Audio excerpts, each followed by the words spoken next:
আসসালামু আলাইকুম। আপনাদের স্বাগত জানাচ্ছি। আমি শেখ মোহাম্মদ লুৎফর রহমান। ধনিয়া পাতা সম্পর্কে, ধনিয়া বীজ সম্পর্কে আপনাদের একটি গুরুত্বপূর্ণ ভিডিওতে আপনারা দেখবেন আমার এই গুরুত্বপূর্ণ ভিডিওটি। দেখুন আপনারা যে বর্ষজীবী বিরুৎ জাতীয় উদ্ভিদ মুখরোচক মশলা ফসল হিসেবে ধনী রয়েছে চাষাবাদ এবং ব্যবহার এবং রয়েছে বেজোস নানাবিধ গুণ। একক ফসল হিসেবে চাষাবাদের পাশাপাশি অন্যান্য ফসলের সঙ্গে সাথী ফসল হিসেবে ধনে চাষ করা হয়। অঞ্চলভেদে ধনিয়া নামে পরিচিত এটি দক্ষিণ পশ্চিম এশিয়া, উত্তর আফ্রিকার স্থানীয় উদ্ভিদ। ধনে বীজ বপনের সময়কাল সাধারণত আশ্বিন কার্তিক মাস, অক্টোবর নভেম্বর। ফুল ফোটে মাঘ মাসের মাঝামাঝি, ফেব্রুয়ারির শুরুতে। বীজ পরিপক্ক হয় ফাগুন মাসে, মার্চের শুরুতে। ফুল ফোটা থেকে বীজ পরিপক্ক হতে সময় লাগে 30 থেকে 35 দিন।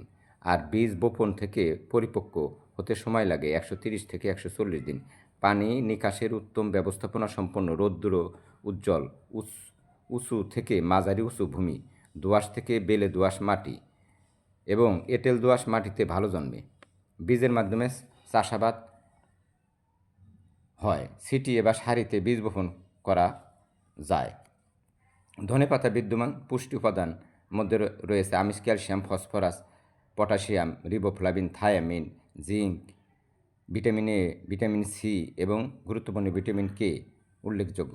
ভেষজ দিক দিয়ে ধনেপাতা শরীরের কোলেস্টেরলের মাত্রা নিয়ন্ত্রণ করে, ডায়াবেটিস আক্রান্তদের জন্য উপকারী, চোখের জন্য উপকারী, ক্যান্সার প্রতিরোধ, শরীরের ওজন নিয়ন্ত্রণ, কোষ্ঠকাঠিন্য দূর করে, রক্তশূন্যতায় ফলদায়ক, শরীরের রক্ত সঞ্চালন ভালো রাখে।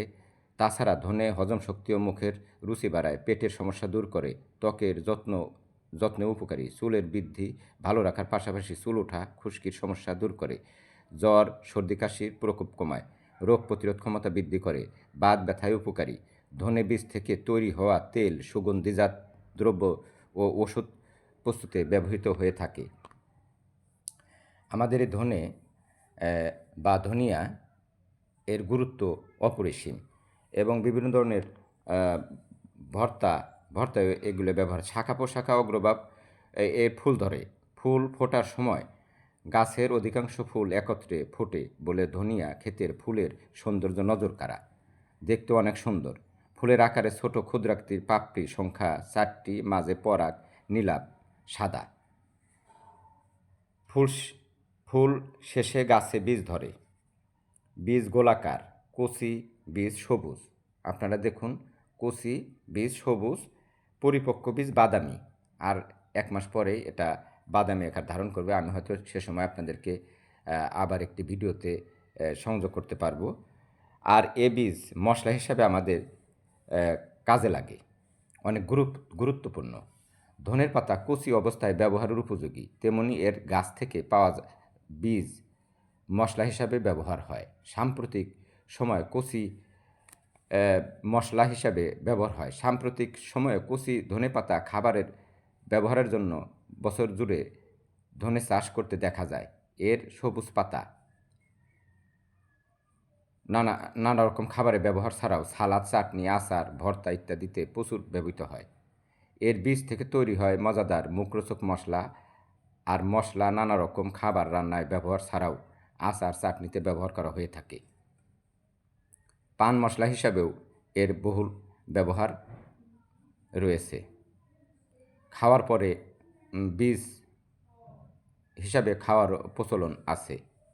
দেখুন আপনারা, এটি সবুজ আকার ধারণ করছে। কিছুদিন পর এটি আবার পরিপক্কতায় আসবে। তো এটা কেটে ঝাড়াই মাড়াই করে তারপর রৌদ্রোজ্জ্বল আবহাওয়ার মধ্যে এটা কর্তন করতে হয়। কেটে তারপরে ঝাড়াই মাড়াই করে শুকিয়ে সংরক্ষণ করতে হয়। এর বহুরূপী গুণ আপনাদের সম্মুখে পেশ করলাম। সবাই ভালো থাকবেন আর আমার ভিডিওটি দেখবেন। গুরুত্বপূর্ণ ভিডিও নিয়ে আবার আমি আপনাদের